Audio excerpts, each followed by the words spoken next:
Welcome back to the channel liaison volunteers. हम पढ़ रहे हैं the making of national movement, जो कि क्लास 8 की हिस्ट्री से लिया गया है।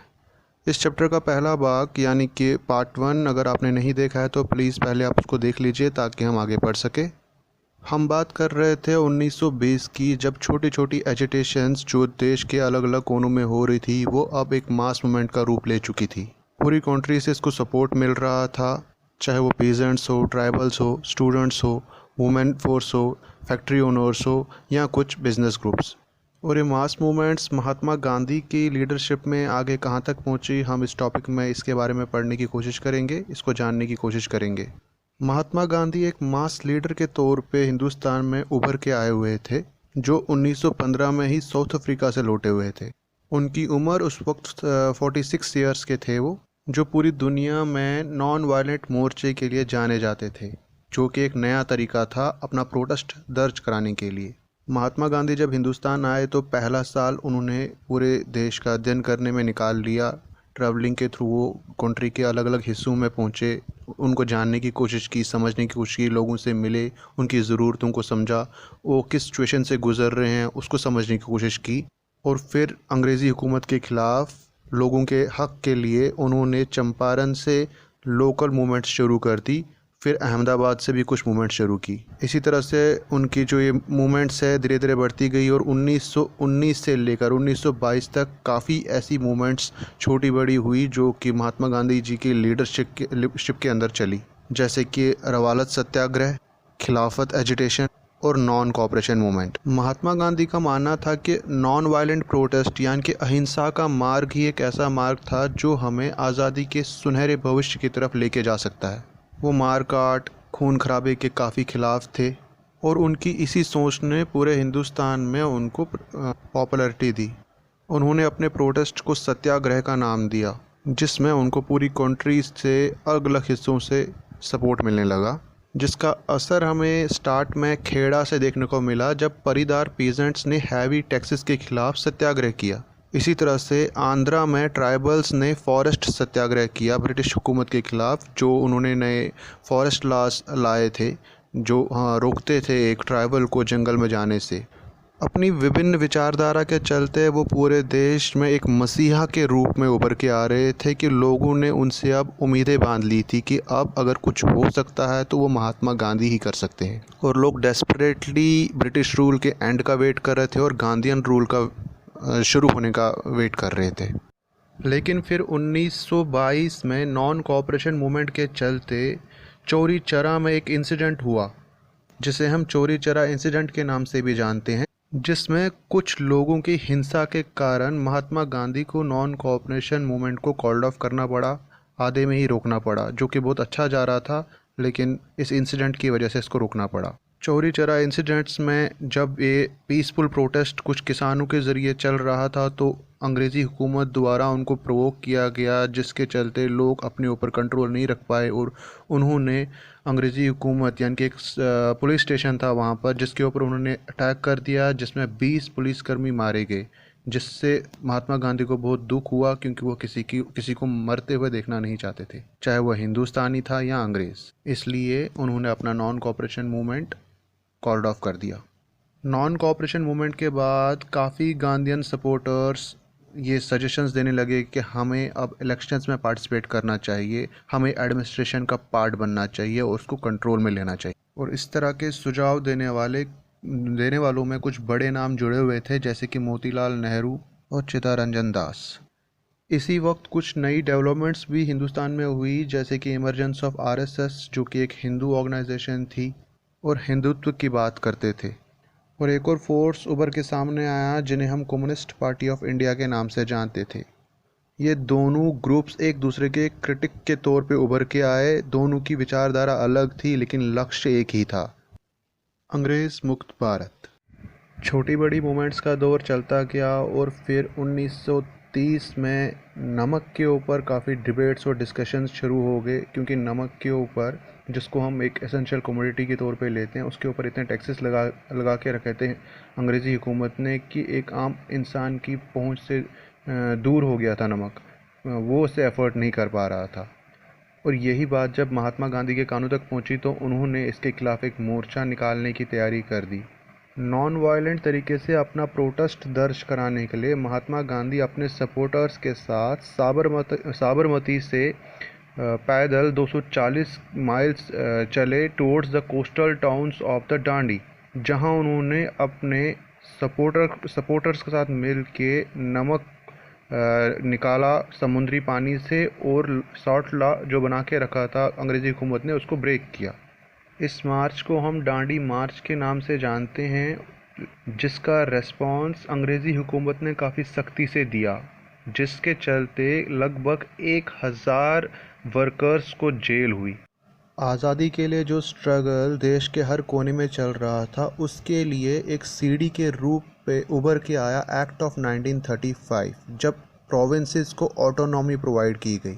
इसी के चलते गवर्नमेंट ने 1937 में इलेक्शंस डिक्लेयर कर दिए इन प्रोविंसेस के लिए, और कांग्रेस ने इन इलेक्शंस में पार्टिसिपेट करने का निर्णय कर लिया।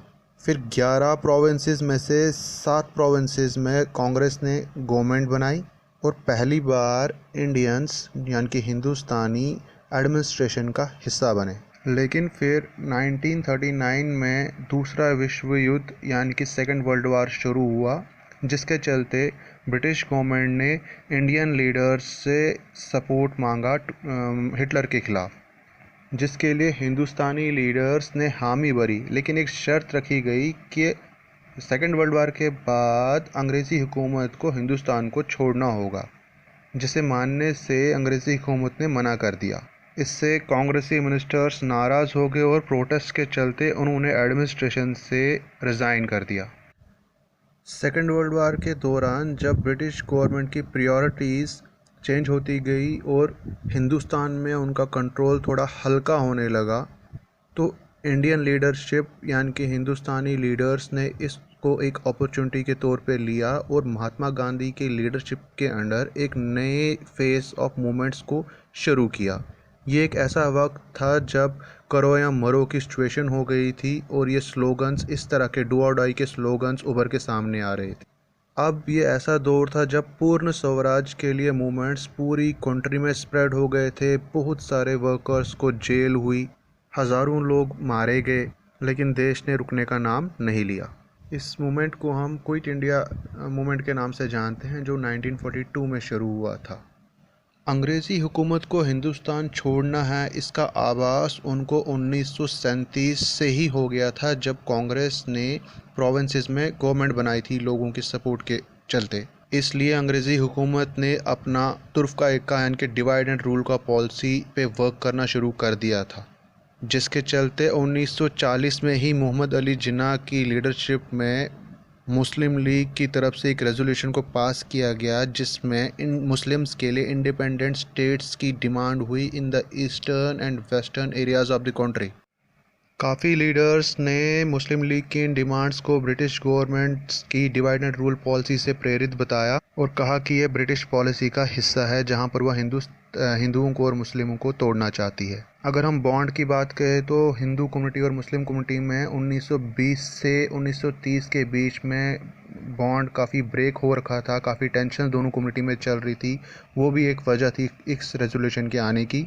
एक और वजह थी 1937 के इलेक्शंस, जब मुस्लिम लीग अपने आप को मुस्लिम्स का एक सोल रिप्रेजेंटेटिव के तौर पर रिप्रेजेंट कर रही थी, लेकिन कांग्रेस ने 7 प्रोविंसेस में इलेक्शंस में क्लीन स्वीप कर लिया और उनको जो वोटर्स थे वो मुस्लिम्स भी थे, जो मुस्लिम लीग के लिए टेंशन का कारण बने। उन्हें कहीं ना कहीं ये डर सता रहा था कि आगे जाके कहीं ना कहीं मुस्लिम्स मेजॉरिटी कम्युनिटी के हाथों सप्रेस ना हो जाए। के चलते 1937 में मुस्लिम लीग ने कांग्रेस के सामने जॉइंट गवर्नमेंट का प्रस्ताव रखा था, जिसमें कांग्रेस और लीग की पार्टिसिपेशन की बात की उन्होंने, लेकिन कांग्रेस ने इस प्रस्ताव को रिजेक्ट किया, जिसकी वजह से भी दोनों ग्रुप्स के बीच में काफ़ी टेंशन्स क्रिएट हुई और जिसके चलते कांग्रेस ने अपने काफ़ी मुस्लिम सपोर्टर्स को खो दिया और इस अपॉर्चुनिटी को मुस्लिम लीग ने ग्रैब किया और उनको अपने सर्कल को वाइडन करने का मौका मिला। 1945 में सेकेंड वर्ल्ड वार ख़त्म हुआ और ब्रिटिश गवर्नमेंट में भी इस वक्त तक काफ़ी चेंजेस आ गई थी। अब ब्रिटिश गवर्नमेंट नेगोशिएशन के मूड में थी, इसलिए उन्होंने इंडियन लीडरशिप को अप्रोच किया और नेगोशिएट करने की कोशिश की, जो कि फेल रहा। फिर 1946 में इलेक्शंस हुए और कांग्रेस ने उसमें बहुत अच्छा किया। इस वक्त तक मुस्लिम कम्युनिटी दो ग्रुप्स में डिवाइड हो चुकी थी। एक ग्रुप वो था जो मुस्लिम लीग के साथ मिल के सेपरेट स्टेट्स की बात करता था, लेकिन दूसरा ग्रुप एक ऐसा था जो अभी भी कांग्रेस के साथ मिल के हिंदुस्तान की बात कर रहा था। इसी के चलते सेपरेट पाकिस्तान की डिमांड ने तूल पकड़ा और 1946 में ब्रिटिश काउंसिल ने 3 मेंबर्स को दिल्ली भेजा इस इशू को एग्ज़ामिन करने के लिए, जिन्होंने अपनी रिपोर्ट में ये सजेस्ट किया कि हिंदुस्तान को यूनाइटेड रहना चाहिए, कोई भी सेपरेट कंट्री नहीं बननी चाहिए, लेकिन कुछ एरियाज़ है जो मुस्लिम मेजॉरिटी एरियाज़ है, वहाँ मुस्लिम्स को ऑटोनॉमी प्रोवाइड कर देनी चाहिए। हालांकि उनके इस रिपोर्ट में लीग या कांग्रेस की तरफ से कोई अप्रूवल नहीं आया, इसलिए अब पार्टीशन होता हुआ नज़र आ रहा था, जिसको रोका नहीं जा सकता था। हर सेक्टर में ज़ोरों से काम हो रहा था और हर मुमकिन कोशिश की जा रही थी कि हिंदुस्तान के 2 हिस्से ना हो, लेकिन फिर लीग यानी कि मुस्लिम लीग ने मास एजिटेशन का डिसीजन लिया, जिसके चलते लीग ने 1946 में 16 अगस्त को डायरेक्ट एक्शन डे के तौर पे अनाउंस किया। पूरे देश में दंगे शुरू हो गए। सबसे ज़्यादा कलकत्ता से शुरू हुए, जहां हज़ारों लोगों ने अपनी जान गंवाई। धीरे धीरे ये आग पूरे देश में फैलती गई और लाखों लोग अपनी जान से हाथ धो बैठे। दोनों कम्युनिटीज़ को एक दूसरे की ब्रूटलिटीज़ का सामना करना पड़ा। आखिरकार पार्टीशन हो गया, हिंदुस्तान के 2 हिस्से हो गए, एक इंडिया बना और दूसरा पाकिस्तान, जिसके चलते काफ़ी लोगों को देश के दोनों हिस्सों से अपने घर छोड़ के जाना पड़ा और अपने ही देश में एक रिफ्यूजी की ज़िंदगी जीनी पड़ी। वक्त बदलता गया और बदलते हुए वक्त ने एक नई कंट्री को जन्म दिया, जिसका नाम था पाकिस्तान।